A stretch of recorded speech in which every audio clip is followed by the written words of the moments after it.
Huwag kang matakot, kasama mo ang Diyos.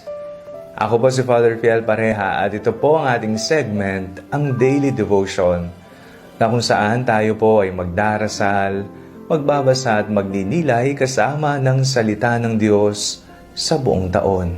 Manalangin tayo. Sa ngalan ng Ama, ng Anak at ng Espiritu Santo. Amen. Halina, banal na Espiritu, liwanagan mo ang aming puso at isip, nang maunawaan at may sa buhay namin ang iyong salita. Amen. Our Bible passage for today is from the book of Psalms chapter 46 verses 1 to 3, and I read it for you.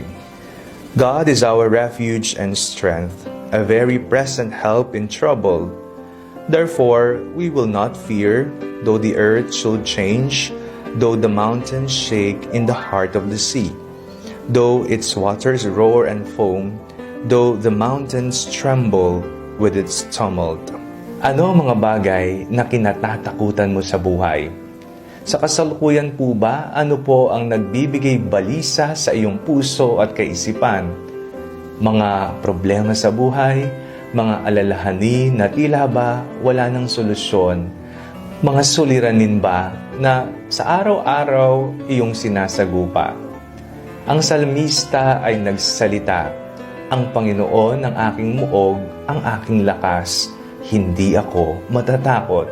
Kahit mataas man ang mga alon, kahit dumagundong man ang mundo, nariyan ng Panginoon, hindi ako iiwan." Ganun katibay ang pananampalataya ng salmista. Nakita niya ang Panginoon na laging nariyan para sa kanya.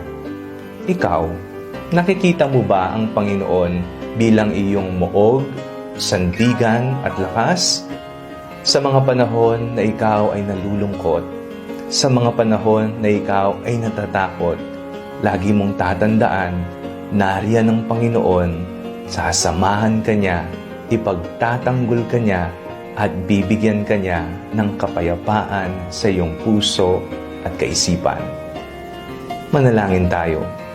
Panginoong mapagmahal, sa mga panahon na kami ay nawawalan ng pag-asa, naway palalimin mo ang aming pananampalataya at lalo sana kaming kumapit sa iyo. Sa ngalan ni Jesus na aming Panginoon.